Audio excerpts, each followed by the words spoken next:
그러면은 이제 우리 경성님께서 그 네, 극장 시스템의 어떤 비교, 한국하고 영국의 그런 네. 말씀을 준비해 주신 걸로 아는데, 저희 지금 목 빼고 기다리고 있어요. 너무 궁금합니다.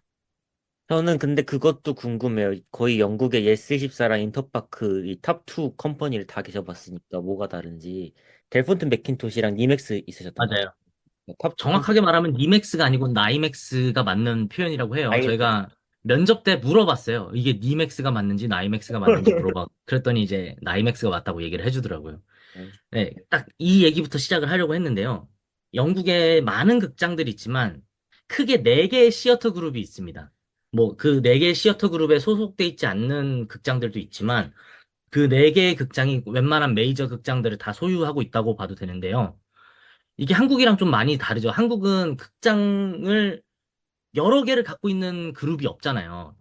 근데 여기는 그룹화되어 있어서 그 시어터 그룹이라는 본사가 있고 그 본사에서 관리를 하는 극장들이 있습니다.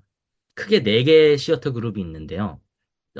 ATG, 그리고 델폰트 맥킨토시 시어터, 그리고 LW 시어터, 그리고 나이맥스 시어터. 이렇게 네 개의 메이저 회사가 있습니다. 그중에 저는 이제 두 회사에서 일을 해본 경험이 있고, 그 네 회사도 되게 시스템이 다른데, 각각 이제 특성이 또 다르고요. 여러분들이 아실 만한 이름으로 하면, 델폰트 맥킨토시 같은 경우는 진짜 말 그대로 카메론 맥킨토시, 이 레미제라블과 캐츠, 오페라의 유령, 미스 사이공을 제작했던 카메론 맥킨토시 경이 만든 회사죠. 그래서 맥킨토시 작품들 위주로 올라가고요. 맥킨토시가 프로듀싱 했던 작품인 레미제라블이 아직까지도 거기서 올라가고 있고요. 그 외에도 약간 관광객들을 위주로 한 작품들이 많습니다. 북 오브 몰몬이라든가 해밀턴이라든가. 근데 그 작품에만 국한하지 않고 그래도 좀 메이저 작품들을 많이 올리려고 노력을 하고 있고요. 그리고 제가 봤을 때 이 네 개 컴퍼니 중에서 고급화 전략을 가장 많이 쓰고 있는 회사라고 생각을 하고 있습니다. 그래서 되게 보면 그 네 개 그룹의 극장들을 가볼 때마다 각각의 느낌이 다르거든요. 뭐 극장별로 느낌도 다르지만 어느 회사가 관리하느냐에 따라서도 느낌이 많이 다릅니다. 맥킨토시는 고급화 전략을 많이 활용을 하고 있고요.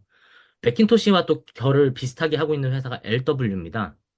LW가 처음에 뭐의 약자지라고 생각을 했었는데 이것도 여러분들이 아는 이름입니다. 로이드 웨버. 예, 앤드류 로이드 웨버의 이름의 그 이니셜을 따온 LW입니다. 그래서 LW 시어터에서 팬텀 오브 디 오페라를 하고 있고 맥킨토시 시어터에서 이제 레미제라블을 하고 있는 거죠. 네, LW랑 맥킨토시에 가보시면 직원들도 옷이 되게 정갈합니다. 막 조끼 베스트 같은 거 딱 입고 어떤 데 정장같이 딱 갇혀 입고 하는 경우들도 많고요. 그리고 오히려 이제 ATG랑 나이맥스 쪽은 좀 더 대중화 쪽으로 포커스를 맞췄어요. 그래서 제가 지금 나이맥스에서 일을 하고 있는데 저희는 이제 셔츠에다가 후리스 같은 자켓을 줍니다. 그거를 걸치고 일을 하고 있고요. 이제 나이맥스 같은 경우는 좀 더 모던한 작품들을 많이 지향을 해요. 이제 해리포터 여러분들이 잘 알만한 거는 해리포터 연극부터 시작을 해서요. 최근에는 하데스타운 그리고 식스 이런 모던한 작품들을 많이 올리고 있는 게 나이맥스 제가 현재 일하고 있는 회사입니다. 시어터 그룹들이 여러 극장을 관리한다는 것 자체가 한국이랑 좀 큰 차이점이 있는 것 같고요. 이게 한 시어터 그룹이 여러 극장을 관리하다 보니까 되게 좀 일관성이 있는 부분들도 있습니다. 예를 들면 이제 한국과 달리 영국에서는 이제 극장 로비, 이제 저희는 포이에라고 하는데 여러분들이 알아듣기 쉽게 로비라고 얘기하겠습니다. 로비에서 이제 음식을 팔고 하잖아요. 미국도 마찬가지고 간단한 스낵이나 술, 바에서 이제 와인이라든가 맥주라든가 이런 걸 판매하고 있습니다. 근데 이제 그 시어터 그룹마다 판매하는 종류가 다 달라요. 아이스크림만 해도 브랜드가 달라지고. 근데 이제 같은 시어터 그룹에서 관리하는 극장에 가면 파는 게 다 비슷비슷합니다. 다 왜냐면 그 본사에서 지급을 해서 공급을 하기 때문에. 일단 저 같은 경우는 이제 극장에서 뭔가를 판다는 것 자체가 이런 팔고 그거를 반입할 수 있다는 것 자체가 굉장히 충격적이었는데 극장 브랜드마다 또 파는 종류가 다르니까 하나씩 하나씩 사 먹어보는 또 재미도 있었던 것 같습니다. 그 지금 이거는 우리 저기 신디님한테도 제가 질문하는 건데 네. 경선님도 그렇고 한국은 먹는 거에 대해서 굉장히 엄격하잖아요. 그러니까 지금 뚜껑 있는 생수밖에 안 되잖아요. 다른 거는. 근데 어떻게 생각하세요? 여기에 대해서? 두 분에게 공의 질문 드리는 거예요. 왜냐하면은 제가 어떤 경험이 있었냐면 극장이 되게 건조할 때가 많아서 기침이 잘 나요. 사실은. 그때 사탕을 딱 먹으면 좀 괜찮아지는 경우가 많거든요. 근데 그렇게 했다고 정말 어셔들이 와서 난리를 예, 치는 경우가 있었고요. 왜냐면은 이제 소리가 나니까 이렇게 깔 때, 이거는 제 얘기는 아니고 제 옆에 있었던 지인 얘기인데 같이 갔을 때 벌어진 일이었어요. 근데 그분이 막 기침을 해서 이제 마침 갖고 있던 사탕을 까서 먹었는데 그 옆자리 관객이 이제 어시한테 얘기를 한 거죠. 그래서 인터미션 때 진짜 와서 엄청 뭐라 그랬어요, 저희한테. 여튼 이런 경험도 있었고 해서 어떻게 생각하시는지 좀 궁금합니다. 우선은 뭐 저 같은 경우에는 좀 자유로움, 조금은 지금보다는 조금 더 좀 유해져야 되지 않을까라는 생각을 갖고 있기는 합니다. 근데 이제 말씀 주셨던 것처럼 저도 이제 나갔다 온 지 얼마 안 되다 보니까 이제 비교가 더 많이 되는데 저는 그런 생각이 들더라고요. 이제 관객분들이 공연을 보면서 집중해야 되는 거는 맞는데 사람들이 집중하는 방법이 다 다르잖아요. 예를 들어서 그게 조금 확장이 되면 이제 베리어 프리 문제라든가 그래서 몸이 불편하신 분이시라든가 혹은 뭐 소리가 좀 덜 들리시는 분이시라든가 이런 분들하고 우리가 아예 관람을 같이 할 수 없다는 거잖아요. 그러니까 대학로는 아예 그런 분들은 접근이 불가하잖아요. 그러니까 쉽게 얘기하자면.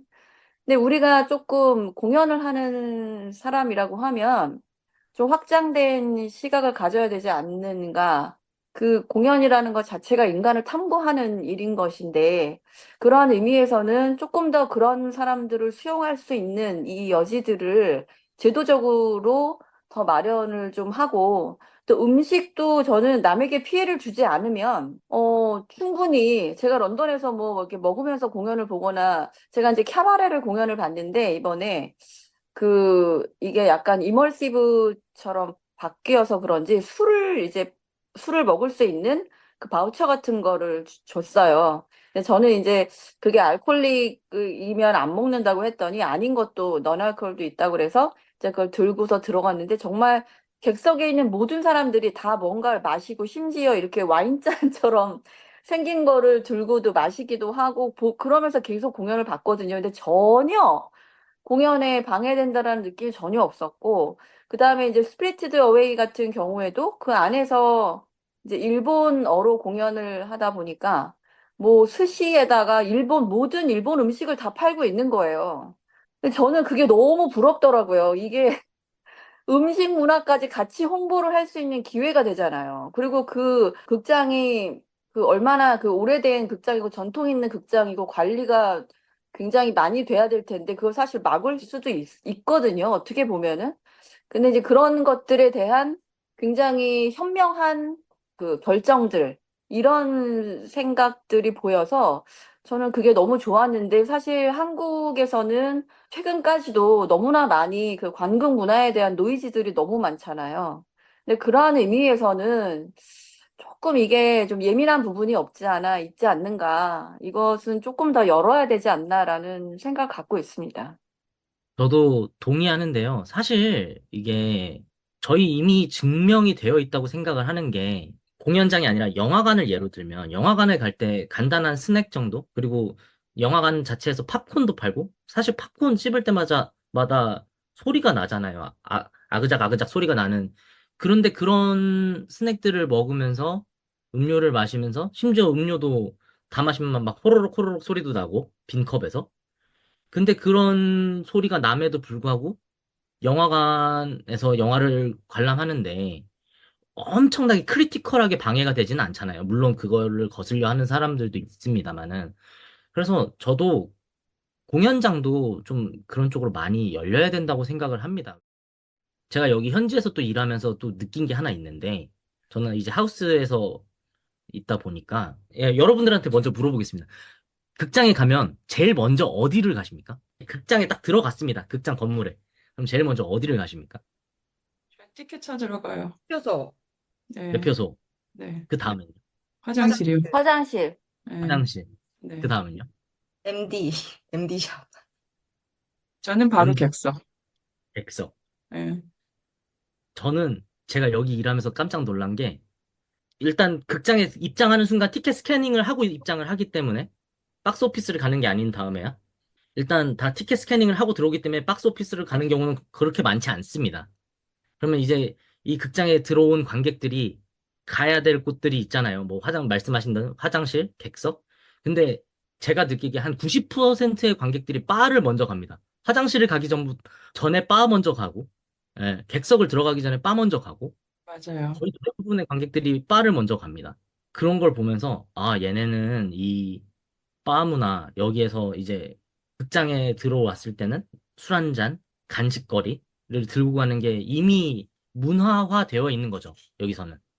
근데 이제 우리나라는 아직 그런 문화가 자리를 잡지 않은 상태니까 조금씩 조금씩 변하는 게 좋지 않나라는 생각을 하면서 그게 변화돼도 영화관 정도의 변화 정도면은 괜찮지 않을까라는 생각을 저는 종종 하고 있습니다, 여기서.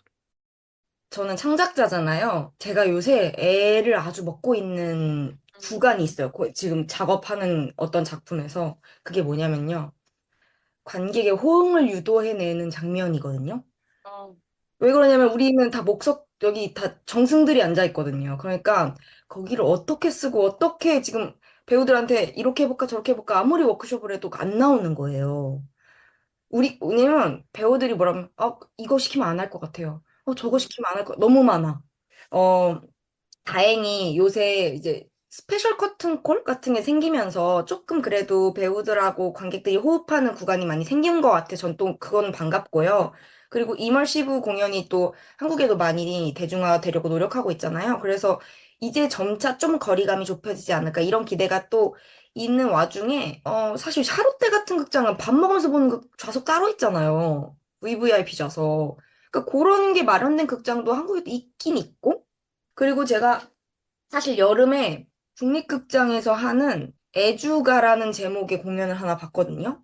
그거 어떻게 해야 했냐면 밖에서 그 국땡당 우리나라 그 약간 막걸리 국땡당에서 후원이자 그 약간 협찬이 들어와서 입장과 동시에 다 그걸 따라주세요. 여기 잔에. 그래서 그걸 들고 입장을 해요. 근데 물론 야외 좌석이긴 했어요. 그래도 이렇게 다 바리케이트가 있는 데서 여기 띠랑 팔찌랑 그 국땡당에서 주는 그 막걸리를 들고 입장을 한 다음에 지휘자님이 건배를 외치시면 우리 다 같이 건배를 하고 먹는 거였어요. 근데 그걸 이렇게 마실 때 고개를 이렇게 들잖아요. 근데 노을이 막 지는 거예요. 근데 그때 되게 감격스러운 거예요. 그러니까 문화생활에서 누릴 수 있는 자유로움과 그런 쾌감? 그런 게 약간 느껴졌다고 할까?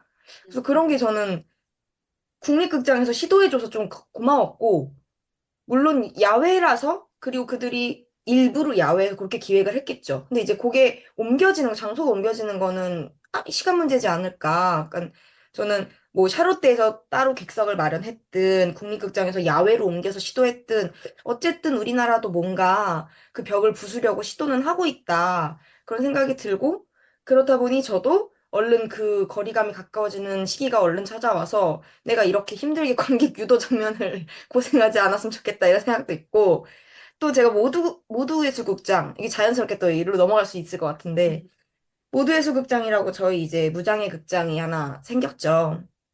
작년부터 이제 생겼던 것 같은데 자주 갔어요. 거기서 여는 아카데미도 참석을 했고요. 근데 거기서 하는 모든 공연들이 릴렉스드 퍼포먼스를 하고 있어서 기침해도 중간에 일어나서 문을 박차고 나가도 누가 소리를 질러도 괜찮은 공연. 그러니까 그런 게 약간 서로 눈치를 주지 않는 공연 이런 거 이제 타이틀로 갖고 가더라고요.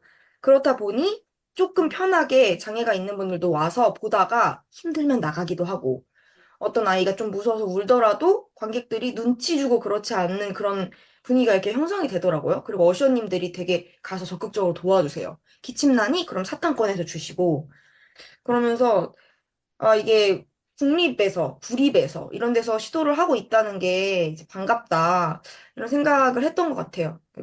이 방송을 들으시는 국립, 구립 관계자들 계시면 좀 계속 열심히 해주시면 감사하겠습니다. 네. 네, 진짜 너무 맞는 말씀이고, 제가 예전에 장해가지고 칼럼 쓸 때 저도 이 부분 진짜 고민을 많이 했었어요. 근데 사실, 뭐랄까, 지금 말씀해주신 얘들은 어떻게 보면 되게 특별한 경우고, 그리고 샤롯대 VIP, VVIP도 돈을 그만큼 많이 줘야지 갈 수 있는 좌석이고 하기 때문에, 역시 또 이게 어떤 경제력, 이런 것하고 연관이 되는 문제잖아요. 그러니까, 아직 한국은 대중화되려면 제가 보기에 좀 힘든 일인 것 같고, 여전히, 예, 물론 이런 시도들은 너무 감사한 일이고, 지금 우리 조이님 말씀 진짜 좋은 말씀인데, 이게 대중적으로 확산될 수 있을까라는 지점에서는 항상 고민이 많이 들어오거든요. 저도 그렇고. 그래서 이게 경직된 방식으로 이렇게 공연을 보는 게 그냥 제 느낌에는 그런 뮤지컬이 많기 때문에 우리나라는. 그러니까 이렇게 해서 봐야지만 이해되고 그리고 그렇게 연차를 많이 해야 이 작품이 전체가 다시 나에게 싹 들어오는 그런 작품들이 많기 때문에 이런 관객 패턴이 나왔다라고 저는 생각하고 있긴 해요, 솔직히. 그러니까 이게 관객의 문제라기보다는 전체 시스템의 문제라는 생각이 들거든요. 그러니까 결국에 이 얘기는 공연이 다양해져야 된다. 뮤지컬이 다양해져야 되고, 이런 방식, 저런 방식 계속 시도해서 관객 문화가 좀 릴렉스 될 수 있게 그렇게 좀 바뀌어야 되지 않느냐. 그러니까 이 음식 문제 하나라도 정말 중요한 이슈가 지금 여기서 계속 막 나오고 있는 것 같은데, 예, 지금 우리에게 굉장히 당면한 문제가 아닌가 그런 생각이 좀 들었습니다.